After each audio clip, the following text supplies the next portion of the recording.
about you, but if I had some weirdo stalking me, I'd definitely be closing my curtains at night.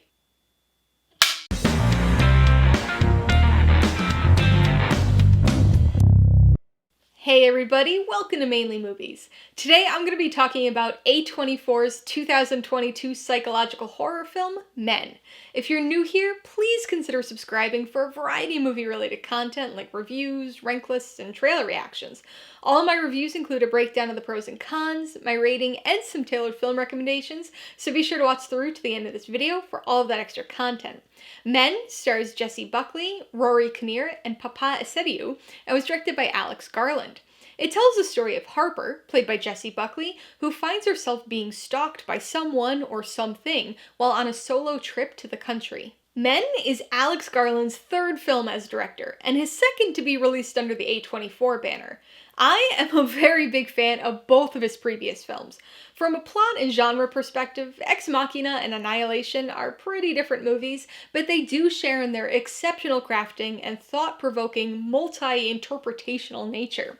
Even now, having seen both of those films many times, I managed to glean something new from them with each rewatch. So, needless to say, I was extremely excited when I heard that Garland was working on a third film. I will say, though, that excitement turned a little more cautious when I saw that this was going to be an A24 movie. A24 horror is very hit or miss for me, so I was still hopeful for this one, just cautious. Having seen the film, I can completely understand Garland's return to A24. This is a very A24 movie. All of the unsettling cerebral oddness you expect from their horror output is here. Men is a very strange movie. Despite the seemingly straightforward title, it's not a particularly obvious film, and it's extremely ambiguous. This is not a standard horror movie, so if somebody somehow missed the A24 logo and came looking for typical scares, they're going to be sorely disappointed, very confused, and probably more than a little bored. Much like Garland's previous two efforts, Men is a thinker. Even now, having mulled it over for a few days, I don't think I'm even close to having all my thoughts together on this one yet. I think this is Garland's least accessible film so far, and also his weakest, but I can tell this is one of those movies that's gonna require multiple viewings, so I suspect my appreciation for it is gonna grow over the years. This is a very slow, methodically paced film. At times, it does dip into art house self-indulgence or pretentious territory, but not nearly as much as you might expect from a film like this.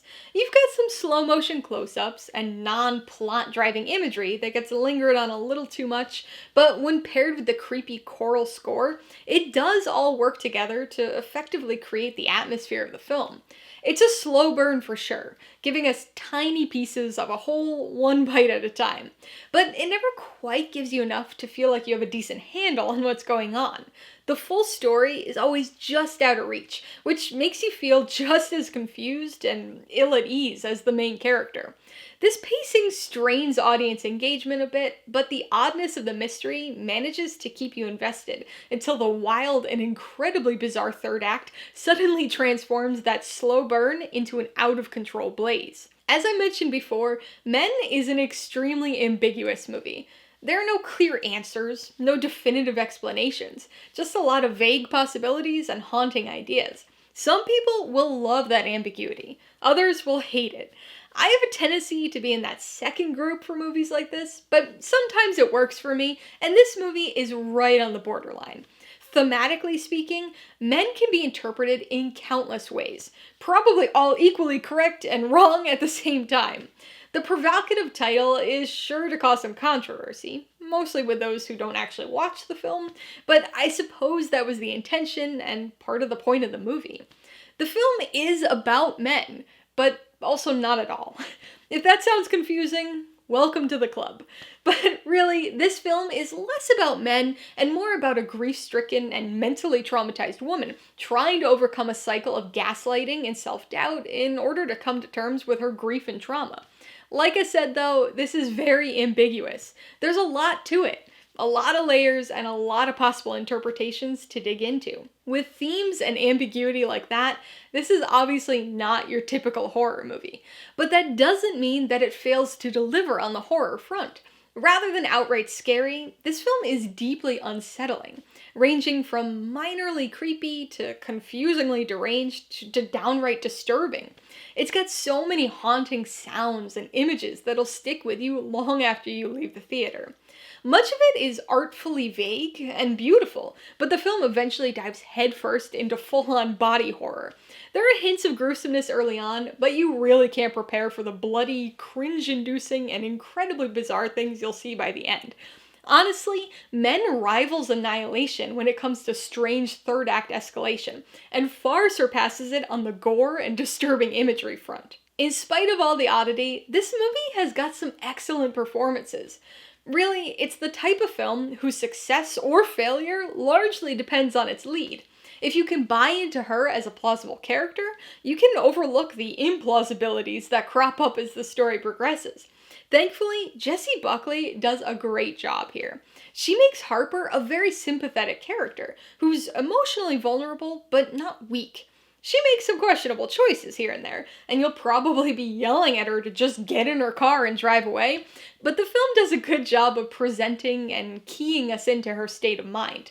It's an emotionally raw performance, full of fear, grief, trauma, and anguish, but Buckley does an excellent job of showcasing the character's determination and fortitude as well. Of almost equal note here is Rory Kinnear's performance, or should I say performances.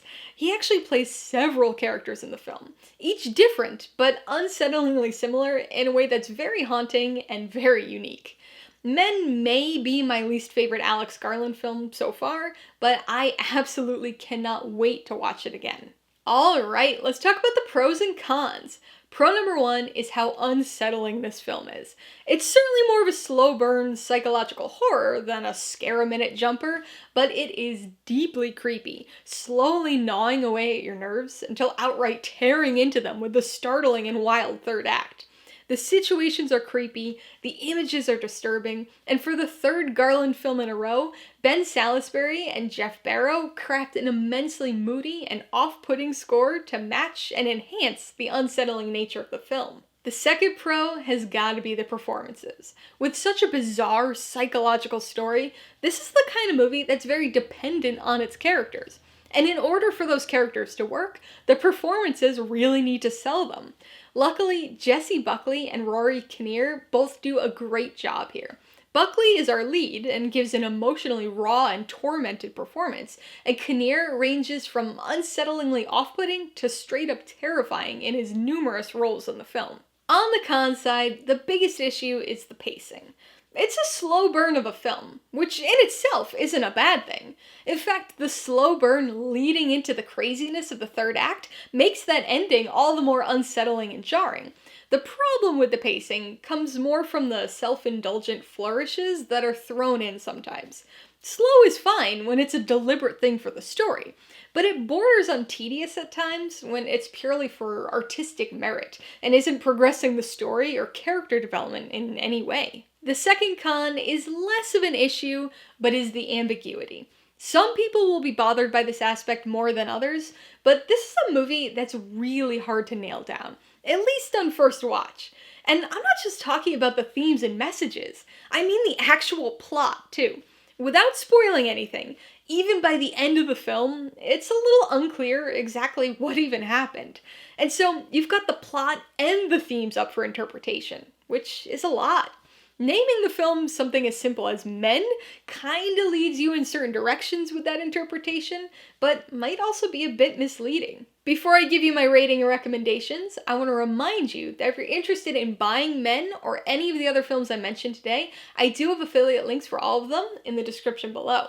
I get a small commission from anything you buy using one of my links, so I'd really appreciate it if you'd use them if you're in the market for any of these movies. I'm gonna give Men 3.5 out of 5 paws. As I was watching the movie, my rating was kind of bouncing around, and then continued to do so even as I thought on the film after, so I wouldn't be surprised if this rating changes a bit on rewatch.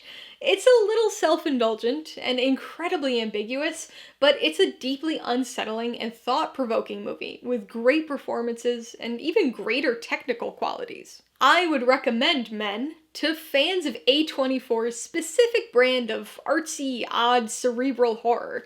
It may be a little self-indulgent at times and is very, very weird, but it definitely makes you think and is just an exceptionally off-putting, unsettling experience. If you like Alex Garland's previous films, you'll maybe also enjoy this one. It's a natural progression for him, with identifiable connective threads to the other two films, but Men is certainly his least accessible film so far, so it'll probably require rewatches to strike some people and might never strike others, even Garland fans. If you liked Men, I would recommend Annihilation. This was Alex Garland's second film, and his only non-A24 movie so far, but it would have fit right in with A24's typical releases. It's got more of a sci-fi twist to it, and a plot that's perhaps slightly easier to follow, but it's another thematically dense film that gets very weird and is very open to interpretation. If you enjoyed the grief-based themes and unsettling imagery, you should check out Midsummer. This is another fairly recent A24 psychological folk horror film that is equal parts unsettling, ambiguous, and self-indulgent.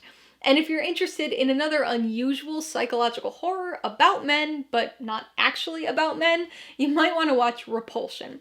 It's a 1960s film that focuses on a traumatized woman who becomes increasingly more detached from reality. Alright, a couple questions for you guys. Number 1. Have you seen Men? If so, what'd you think of it? And number 2, what's your favorite movie that features an actor playing multiple roles? Be sure to leave your answers in the comments below so we can get a discussion going. Alright, so if you got some enjoyment, insight, or information on this review, I'd appreciate it if you'd hit that like button. And if you haven't done so already, please hit subscribe while you're at it to see more videos like this. Till next time, this has been Alyssa with Mainly Movies, the way life should be.